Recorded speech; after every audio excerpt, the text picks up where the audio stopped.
तो hello guys, कैसे हैं आप लोग। मेरे चैनल उटाकोनमा पे आपका स्वागत है। तो एपिसोड 33 के स्टार्टिंग में हम देखते हैं कि ये चैन अभी भी दर्द से चिल्ला रहा होता है और वो बेहोश हो जाता है। उसके बाद हमें होटल के अगले दिन का सीन दिखाया जाता है। वो ज़मीन पे बेहोश पड़ा था, तभी उसकी आंख खुलती है और वो अपना कल्टीवेशन देख के हैरान हो जाता है। वो कहता है, मेरी कल्टीवेशन 3 स्टेजेस बढ़ चुकी हैं। अब मैं की कंडेंसेशन के 8th स्टेज पे आ गया हूँ। आखिर कल रात हुआ क्या था। तभी वहाँ मोटू आ जाता है। वो दरवाजे को लात मार के खोल के चिकन खाते हुए कहता है, ओए चेन लड़के, हम पहले ही बहुत लेट हो चुके हैं और तुम फर्श पे बैठे क्या कर रहे हो। ये चेन अपने सर को खुजलाते हुए कहता है, मैं अपने एप्स को ट्रेन कर रहा था। तभी मोटू गुस्से से येचन से चिल्लाते हुए कहता है, प्रैक्टिस कर लिया तो जल्दी से तैयार हो जाओ, वरना बाद में ऑक्शन में हमें कोई रूम नहीं मिलेगा। उसके बाद हमें योमिंग ब्लैक मार्केट का सीन दिखाया जाता है। वहाँ लोग आपस में बात कर रहे होते हैं, ये अभी तक ओपन क्यों नहीं हुआ। कोई कहता है अभी खुलने का टाइम नहीं हुआ, इतनी भी क्या जल्दी है। तो कोई कहता है पता नहीं इस बार हेवन प्रोफाउंड सेक्ट क्या ऑक्शन करेगा। तभी तभी हमें येचन और मोटू को दिखाया जाता है। येचन ऑक्शन वाली बिल्डिंग को हैरानी से देख के मोटू से कहता है, जिस ऑक्शन को हेवन प्रोफाउंड सेक्ट होस्ट करती है वो तो काफ़ी ज़बरदस्त है। मोटू से कहता है, हाँ बिल्कुल है। तभी मोटू अपने पैंट में हाथ डाल देता है और येचन ये देख के कहता है, तुम क्या कर रहे हो।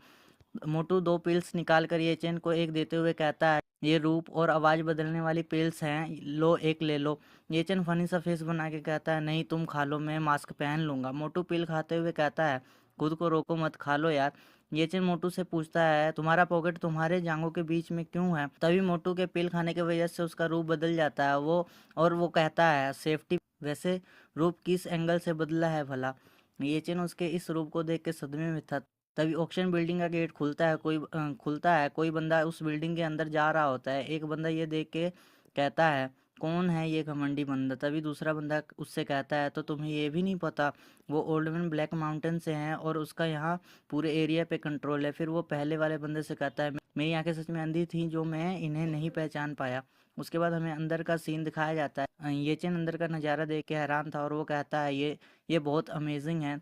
तभी मोटू उसे अपने तरफ बुलाता है और हमें दिखाया जाता है, मोटू वहाँ के टेबल पे रखा खाना या स्नैक्स कुछ भी कह लो खा रहा होता है। ये चैन उससे कहता है, ओए कुछ मेरे लिए भी छोड़ दो। मोटू उससे खाते हुए कहता है, तुमने मास्क पहना हुआ है, तुम ऐसे कैसे खाओगे। और वो कहता है, मैं इसे ख़त्म करने के मैं तुम्हारी मदद कर देता हूँ। ये चैन उससे कहता है, मर जा तू। तभी वहाँ एक ओल्ड मैन आके उनके टेबल पे बैठ जाते हैं। ये चैन मन में सोचता है, कितना स्ट्रॉन्ग प्रेशर है ये। यहाँ तक कि कल्टीवेशन को सप्रेस कर दिया गया, तब भी इनका प्रेशर इतना क्यों है। ऐसा लग रहा है जैसे हमारे सामने कोई बड़ा माउंटेन है जो हमें दबा रहा है। तभी वहाँ बड़े बड़े फैमिली और सेक्ट के लोगों के आने की अनाउंसमेंट होने लग जाती है। सबसे पहले नंजियांग से की फैमिली वाले आते हैं, उसके बाद जीसू से C2 फैमिली वाले भी आ जाते हैं। इनके पीछे ही बेचवान से वांग फैमिली वाले भी आ जाते हैं। ऐसे ही और फैमिली वाले आ रहे होते हैं। हमें दिखाया जाता है ये चेन उन सभी को देख रहा होता है और मोटू अभी भी पेट पूजा कर रहा होता है। ये चेन मोटू से पूछता है, क्या बेयर यानी मोटू के फैमिली से कोई नहीं आएगा। मोटू खाते हुए कहता है, वो आए हैं। और वो इशारा करते हुए ये चेन से कहता है, मेरे सेकंड अंकल हैं। ये चेन मोटू के अंकल को देख के कहता है, तुम्हारे अंकल तो काफ़ी कैजुअल हैं।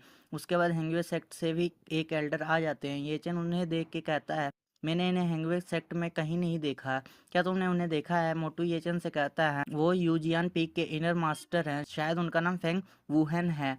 तभी वहाँ झेंगवे सेक्ट से एल्डर आ जाते हैं। तो गाइस, ये वही एल्डर हैं जिसने येचन को झेंगवे सेक्ट से निकाल दिया था। येचन उन्हें देख के सोचता है, वू चैंग किंग जिसने मुझे सेक्ट से निकाला था, मुझे उससे यहाँ मिलने की उम्मीद नहीं थी। तभी अनाउंसर कहता है, किंग यून सेक्ट ने भी किसी को भेजा है। और हमें दिखाया जाता है लू जी को। ये ग्रेट 9 डायरेक्ट डिसाइपल्स में से सेकंड डिसाइपल है और इसी ने येचन को क्रिपल किया था। येन उसे देख के सोचता है, ये वही है जिसने उस दिन मेरे मेरिडियन को बर्बाद कर दिया था। येचन अपने मुट्ठी को गुस्से से दबाते हुए कहता है, तुम्हें इसका हिसाब देना होगा। तभी अनाउंसर कहता है, ब्लड थर्स्टी के लोग भी आ चुके हैं। लोग आपस में बात करने लग जाते हैं। अब तो ये काफ़ी धमाकेदार होने वाला है। मुझे लगता है कोई भी ट्रेजर ले जाना इतना आसान नहीं होगा। येचन उन्हें देख के सोचता है, क्या ये तीनों बंदे वही नहीं जो बीस्ट फॉरेस्ट में चूलिंग का पीछा कर रहे थे। ऑथर हमें बताते हैं कि ग्रेट चू में एक पैलेस और 3 सेक्ट्स हैं और ब्लड थर्स्टी पैलेस नॉर्दर्न चू पर राज करता है। ये एक असली पावर हाउस है और तीनों सेक्ट्स में और तीनों सेक्ट्स इसे आसानी से प्रोवोक करने की हिम्मत नहीं करते हैं। तभी ऑक्शन का होस्ट कहता है, तो सभी लोग, आप सभी को ऑक्शन के रूल्स का पता ही होगा, तो मैं कुछ और बकवास नहीं करूंगा। और हमें बताया जाता है कि ये host haven profound sect elder है, जिनका नाम एल्डर यांग है। वो कहते हैं ऑक्शन को अब स्टार्ट किया जाता है। उसके बाद हमें दिखाया जाता है ऑक्शन में एक लड़की स्वॉर्ड लेके आती है। एल्डर यांग अपने पावर से स्वॉर्ड को उठा लेते हैं। उस स्वॉर्ड का नाम जियांग स्वॉर्ड होता है। एल्डर यांग कहते हैं इस स्वॉर्ड की स्टार्टिंग प्राइस 50,000 स्पिरिट स्टोन्स है। जो ज़्यादा बोली लगाएगा ये स्वॉर्ड उसकी हो जाएगी। कोई कहता है मैं 53,000 स्पिरिट स्टोन्स दूंगा, कोई कहता है मैं 60,000 स्पिरिट स्टोन्स दूंगा। उसके बाद हमें मोटू और येचन का सीन दिखाया जाता है। येचन कहता है ये तो बहुत महंगा है। मोटू येचन से कहता है क्या तुमने ये कभी नहीं सुना क्या, शुरुआत अच्छी हो तो इसका मतलब ये नहीं कि सब अच्छा ही हो। पहले पहली ऑक्शन आइटम ही धमाकेदार है और आगे सस्ती चीज़ें भी आ सकती हैं। उसके बाद हमें एक ओल्ड मैन को दिखाया जाता है जो वीआईपी रूम से में बैठा होता है। ये ओल्ड मैन झेंगियन सेक्ट से होता है। लोग अभी भी बोली लगा रहे होते हैं, तभी वो old man 1 lakh spirit stones की बोली लगा देता है। तभी जितने भी लोग होते हैं वो सभी चुप हो जाते हैं। वहाँ पूरे हॉल में सन्नाटा छा जाता है। लोग सोचते हैं अब और बोली मत लगा देना, तुम इसे अफोर्ड नहीं कर सकते। उसके बाद हमें एल्डर यांग को दिखाया जाता है। वो कहते हैं क्या कोई और बोली नहीं लगाएगा, और वो कहते हैं तो ठीक है। ये जियांग वर्ड जेंगयांग सेक्ट को जाती है। जेंगयांग सेक्ट के एल्डर को दिखाया जाता है, वो मुस्कुरा रहे होते हैं। उसके बाद ऑक्शन में नया आइटम लाया जाता है। एल्डर यांग कहते हैं ये जियांग कॉपर फर्नेस है, इसका स्टार्टिंग प्राइस 30,000 स्पिरिट स्टोन्स है। अब आप इसकी बोली लगा सकते हैं। लोग अपना हाथ खड़ा करके बोली लगाना स्टार्ट कर देते हैं। कोई कहता है मैं 50,000 स्पिरिट स्टोन दूंगा, कोई कहता है मैं 70,000 दूंगा, कोई कहता है मैं 90,000 दूंगा। उसके बाद हमें मोटू और येचन को दिखाया जाता है। येचन कहता है वो लिटिल फर्नेस से इतना बुरा भी नहीं है। मोटू येचन से कहता है अगर तुम्हें चाहिए तो प्राइस को इंक्रीज करके बोली लगाओ। येचन कहता है मेरे पास पैसे नहीं हैं। तो मोटू कहता है फिर इसे भूल जाओ। तभी हमें बोली का सीन दिखाया जाता है। बोली अब भी बढ़ रही होती है। एक बंदा कहता है मैं 1.5 लाख दूंगा। तभी एक बंदा वीआईपी रूम से कहता है मैं किंगयून सेक्ट से मैं इसे 1,60,000 स्पिरिट स्टोन्स में लेना चाहूँगा। लोग ये सुनकर फिर से चुप हो जाते हैं। बंदे कहते हैं अब बोली लगाने का क्या फ़ायदा, हम उनसे नहीं उलझ सकते हैं। एल्डर यांग कहते हैं जब कोई और बोली नहीं लगा रहा है तो ये लिटिल फर्नेस किंगयून सेक्ट को जाती है। उसके बाद ऑक्शन में नेक्स्ट आइटम लाया जाता है जो एक 7 कलरेड पोगोडा होता है, जिसका स्टार्टिंग प्राइस 80,000 होता है। लोग फिर से बोली लगाने लग जाते हैं। कोई कहता है मैं 1 लाख स्पिरिट स्टोन्स दूंगा, कोई कहता है मैं 1.5 लाख दूंगा, कोई कहता है मैं 2 लाख स्पिरिट स्टोन्स दूंगा। एक बंदा कहता है मैं 3 लाख स्पिरिट स्टोन दूंगा। तभी वीआईपी रूम से ब्लड थ्रस्टी सेक्ट वाले एक एल्डर अपना प्रेशर रिलीज करते हुए कहते हैं लगता है तुम अपनी ज़िंदगी से बोर हो गए हो। वो बंदा डर जाता है और वो कहता है नहीं मुझे ये नहीं चाहिए। वो एल्डर हंसते हुए कहता है तुम समझदार हो, और वो पगोड़ा ब्लड थ्रस्टी सेक्ट को दे दिया जाता है। उसके बाद हमें दिखाया जाता है लड़की नेक्स्ट आइटम लेके आती है। एल्डर यांग भी बोर होते हुए कहते हैं ये एक आयरन रोड है, इसका स्टार्टिंग प्राइस 10,000 स्पिरिट स्टोन्स है। और अब बोली स्टार्ट होती है। तभी हम देखते हैं येचन की ट्रू फायर इस रोड पे रिएक्ट करती है। येचन सोचता है इसका मतलब ये एक ट्रेजर है। तभी एक बंदा एल्डर यांग से पूछता है ये क्या है। एल्डर यांग कहते हैं क्या मैंने अभी बताया नहीं कि ये एक आयरन रोड है, बिल्कुल तुम इसका इस्तेमाल आग में डालकर कुछ और चीज़ बनाने के लिए भी कर सकते हो। ये सुनकर लोग आपस में बात करने लग जाते हैं। वो कहते हैं ये तो एक सिंपल सा रोड है, ये कोई ट्रेजर वगैरह नहीं। दूसरा बंदा कहता है ये दिखने में भी कुछ खास नहीं है। पहला बंदा कहता है अगर तुम्हारे पास पैसा है तो तुम इस जैसे रोड पे वो नहीं खर्चना चाहोगे। तभी एल्डर यांग कहते हैं ऐसा लगता है इस रोड को कोई नहीं लेना चाहता, तो चलो नेक्स्ट आइटम की तरफ चलते हैं। तभी कोई कहता है 1 मिनट रुकिए, ये आयरन रोड मैं लूँगा। सभी ये सुनकर उस तरफ देखने लग जाते हैं। देखते हैं हम देखते हैं ये कहने वाला कोई और नहीं बल्कि हमारा हीरो येचन ही होता है। वो कहता है एल्डर मैं इसे 10,000 स्पिरिट स्टोन्स में लूँगा, मुझे ये चाहिए। मोटू ये सुनकर हैरान हो जाता है और वो येचन से कहता है तुम्हें क्या हो गया है, तुम 10,000 स्पिरिट स्टोन्स ऐसे बेकार आयरन रोड पे खर्च कर दोगे।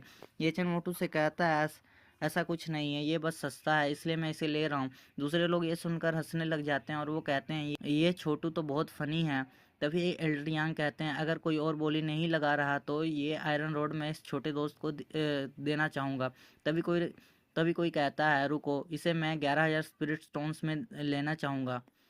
तभी हमें दिखाया जाता है झेंगयांग सेक्ट के एल्डर कहते हैं मैं इस रोड को लेना चाहूँगा।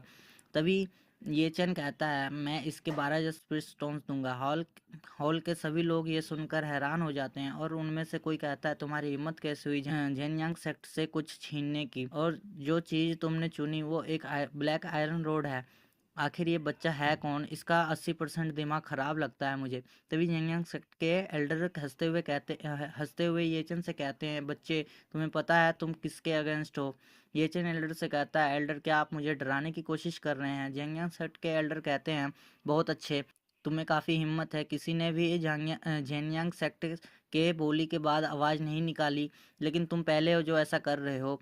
अगर ऐसी बात है तो मैं तुम्हारे साथ खेलूंगा। मैं इस रोड के 20,000 स्पिरिट स्टोन्स दूंगा। ये चेन भी 21,000 स्टोन्स कह देता है। उसके बाद एल्डर 30,000 स्पिरिट स्टोन्स कहते हैं। ये चेन फिर से बोली बढ़ाकर 31,000 कह देता है। झिंगयान सेक्ट के एल्डर कहते हैं बहुत खूब, मैं 40,000 दूंगा। तभी ये चेन 1 लाख पे आ जाता है। मोटू ये सुनकर खून की खांसी खांसने लग जाता है और वो कहता है क्या तुम सठिया गए हो? एल्डर बोली को बढ़ाकर 1,10,000 कहते हैं और येचन से कहते हैं अगर तुम में हिम्मत है तो तुम और बोली बढ़ा सकते हो। येचन 2 लाख स्पिरिट स्टोन्स की बोली दे देता है। ये सुनकर एल्डर भी येचन की तरफ देखने लग जाते हैं। येचन उनसे कहता है एल्डर क्या आपको अब भी इस खेल में मज़ा आ रहा है? तो गाइस ये एपिसोड यहीं ख़त्म होती है, तो मिलते हैं अगले एपिसोड में।